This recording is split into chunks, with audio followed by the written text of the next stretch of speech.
Assalamualaikum warahmatullahi wabarakatuh. Perkenalkan, nama saya Andini Zulfa. Di sini saya akan sedikit menjelaskan tentang mata kuliah Balagho Ilmu Bayan dalam materi Al-Haqiqatu wal Majaz fil Majaz wa Anwa'ahu fil Majaz Al-Mufrad Al-Mursal. Di sini ada dua pembahasan. Satu pembahasannya yang pertama adalah hakikat wal majaz, dan hakikat dibagi menjadi tiga, yakni lugawiyah, syar'iyah, dan urfiyah. Kalau majaz dibagi menjadi tiga pembagian. Yang pertama adalah urfiyah, mufrad, dan murokab. Untuk majaznya dibagi menjadi dua, yaitu urfiyah dan mufrad. Kalau lugawinya dibagi menjadi dua, yakni mursal dan isti'arah. Dan isti'arah dibagi menjadi dua, yakni syar'i dan urfi, lalu murokab. Yang pertama adalah pengertian tentang hakikat dan majaz. Untuk hakikat sendiri maknanya adalah lafadz makna yang digunakan menurut arti yang sebagaimana mestinya, maksudnya telah ditetapkan baginya sesuai asal ketentuannya di dalam istilah pembicaraan. Kalau pengertian majaz ialah lafadz makna yang digunakan menurut arti yang tidak sebagaimana mestinya, maksudnya tidak sesuai asal ketentuan yang telah ditetapkan baginya di dalam istilah pembicaraan. Artinya majaz ini bagaikan istilah bahasa Indonesia itu kata-kata yang baik atau indah, yang dimana mempunyai pengertian, yang dimana mempunyai pembahasan tentang keindahan suatu kata atau kalimat yang diagungkan. Adalah pengertian dari majaz mursal, yang artinya adalah kata yang sengaja digunakan untuk menunjukkan selain arti aslinya karena melihat hubungan yang bukan berupa penyerupaan serta adanya pertanda yang menunjukkan untuk tidak menghendaki makna aslinya. Ada beberapa pembagian dalam majaz mursal atau adat dalam majaz mursal. Yang pertama adalah as-sababiyah, yang artinya adalah menyebutkan sebab sedangkan yang dimaksud adalah akibat. Jadi sebab dulu disebutkan baru akibat. Contohnya adalah Al-Qurrasatu yattazinu 'ala rufufi, yang artinya adalah buku itu tertata di atas rak. Artinya buku itu tertata rapi, intadoman. Terus yang kedua adalah Al-Musababiyah, menyebutkan akibat sedangkan yang dimaksud adalah sebab. Akibatnya dulu baru sebab. Contohnya adalah asyajaratu yasababul qail, yang artinya adalah pohon itu mengakibatkan banjir. Yang di sini yang dimaksudkan adalah pohon. Dalam maknanya adalah penebangan pohon, yakni duri'ash syajaratu. Yang ketiga adalah al-kulliyatu, yang artinya menyebutkan keseluruhan sedangkan yang dimaksud adalah sebagian. Contohnya adalah at-thalibu yaktasihu madrasatun. Contohnya adalah siswa menyapu sekolah. Karena siswa tidak mungkin menyapu semua sekolah, pasti menyapu sesuai kelasnya masing-masing, yakni faslun. Selanjutnya yang keempat adalah al-juru'iyatu, yang artinya menyebutkan sebagian sedangkan dimaksud adalah keseluruhan. Contohnya adalah yajibu sholatud duha. Sholat duha itu wajib untuk semua siswa, kecuali orang Nasrani. Yang dimaksud adalah siswa ini siswa muslim, tapi untuk terkecuali siswa yang Nasrani. Yang kelima adalah al-lazimiyatu, yang artinya menyebutkan suatu hal yang niscaya ada sedangkan yang dimaksud adalah yang meniscayakan adanya hal tersebut. Contoh, al-ma'u syartu sholatud duha, air syarat untuk sholat, yang artinya air ini digunakan untuk wudhu, yang syarat untuk berwudhu. Yang keenam adalah al-mazumiyatu, yang mempunyai pengertian menyebutkan suatu hal yang meniscayakan adanya sesuatu, sedangkan yang dimaksud adalah yang niscaya ada karenanya. Contoh, yabtilul ma'u fi zawayal madinati, air membasahi ke penjuru dunia, yakni air ini dimaksudkan adalah air hujan.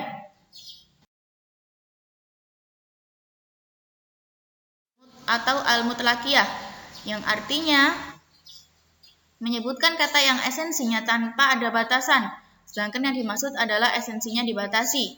Contoh, Ahmadu yaghtasilu kulla yaumin. Ahmad mandi setiap hari.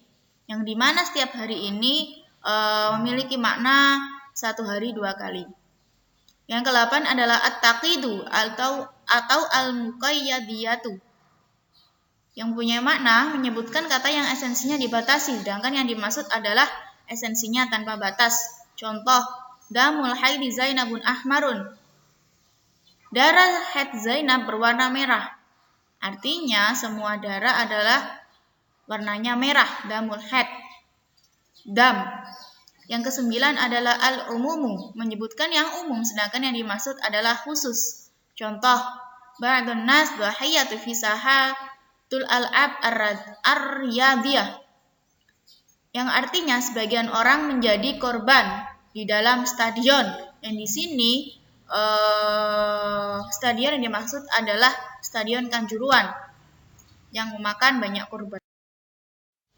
Selanjutnya yang ke-10 adalah al-khususu, menyebutkan yang khusus sedangkan yang dimaksud adalah umum. Contoh, yartajimu Salmanul Wad. Salman menerjemahkan bahasa, yakni dimaksudkan adalah bahasa Arab, al-Wadil Arabiyah. Yang ke-11 adalah i'tibaru makana, yang artinya menyebutkan keadaan yang telah terjadi, sedangkan yang dimaksud adalah keadaan yang akan terjadi. Contoh, ar-ru'atu yasta'malu fil hamami. Busa itu dipakai di kamar mandi, artinya yang dipakai di kamar mandi yang digunakan untuk mandi adalah sabun. Yang ke-12 adalah i'tibaru ma kayakuna, menyebutkan keadaan yang akan terjadi, sedangkan yang dimaksud adalah keadaan sebelum terjadi. Contoh, aku luruzul asfaru, saya makan nasi kuning, yang dimana dalam nasi kuning itu tersebut adalah nasi atau makanan pokok Indonesia, ruzu. Adalah al-haliyatu, menyebutkan yang menempati suatu tempat ruang, sedangkan yang dimaksud adalah tempat ruangnya. Contoh, tahmilu Aisyhatul labanu, Aisyah membawa susu. Yang dimaksud susu adalah segelas susu, al-ka'su, gelas. Yang keempat adalah al-mahaliyatu, menyebutkan tempat ruangnya, sedangkan yang dimaksud adalah yang menempatinya. Contoh, ya'kulu Ahmadu swahum, Ahmad makan piring. Artinya bukan Ahmad makan piring, tetapi makan satu piring. Artinya di dalamnya juga pasti ada nasi dan lain sebagainya, atau ar-ruzu. Yang ke-15 adalah al-badaliyatu, menyebutkan pengganti lafadz yang dari sisi maknanya sebagai pengganti kedudukan lafadz lain. Sedangkan yang dimaksud adalah sesuatu yang digantikan lafadz yang kedudukannya digantikan oleh lafadz lain. Contoh, al-ustadzu yad'uhu ilal ismi, guru itu memanggil namaku. Yakni yad'uhu yang dimaksud adalah yang tiku, menyebut. Yang ke-16 adalah al-mubdaliyatu, menyebutkan sesuatu yang maknanya sudah digantikan, sedangkan yang dimaksud adalah penggantinya. Contoh, adkuru fil masjidi, aku berzikir di masjid. Yakni dalam arti berzikir ini dimaksudkan adalah ad-du'a'u, berdoa. Yang ke-17 adalah al-aliyatu, menyebutkan alat, sedangkan yang dimaksud adalah yang dihasilkan dari alat tersebut. Contoh, Aliyu yatasoffahu zijajil kabiri, Ali membuka kaca yang besar. Yang di sini kaca ini dimaksudkan adalah jendela, nafidatun. Yang ke-18 adalah al-mujawarati, yang artinya menyebutkan suatu hal, sedangkan yang dimaksud adalah hal lain yang berdekatan atau berdampingan dengannya. Contoh, jalastu ila zahroti, aku duduk pada bunga. Yang di sini dalam keadaan di samping duduk yang di sini adalah pada bunga ini dimaksudkan adalah berdiri di sampingnya bunga, al-qaimu bijiwari. Adalah at-ta'alluqul ishtiqaq, menyebutkan suatu hal sedangkan yang dimaksud adalah hal lain yang berdekatan atau berdampingan dengannya. Yang di sini mempunyai dua pembagian dalam at-ta'alluqul ishtiqaq. Yang pertama adalah menyebutkan masdar untuk arti maf'ul. Contoh, Utsmanu yarsumu ajibalun, Utsman menggambar gunung. Yang di sini Ajbalun ini termasuk masdar yang kata dasarnya atau fi'il atau isimnya adalah jibal. Dalam masdarnya adalah ajbalun. Yang kedua adalah menyebutkan fa'il untuk yang pertama tadi adalah arti maf'ul, ajbal. Yang kedua adalah menyebutkan fa'il untuk arti masdar. Contoh, jami'un nasa jalisan, semua orang duduk. Yang masdarnya ini adalah jalisan dari kata jalasa. Dapat saya sampaikan, kurang lebihnya mohon maaf dan semoga bermanfaat untuk yang membaca ataupun mendengar. Sekian dari saya, wallahul muwaffiq ila aqwamit thoriq. Wassalamualaikum warahmatullahi wabarakatuh.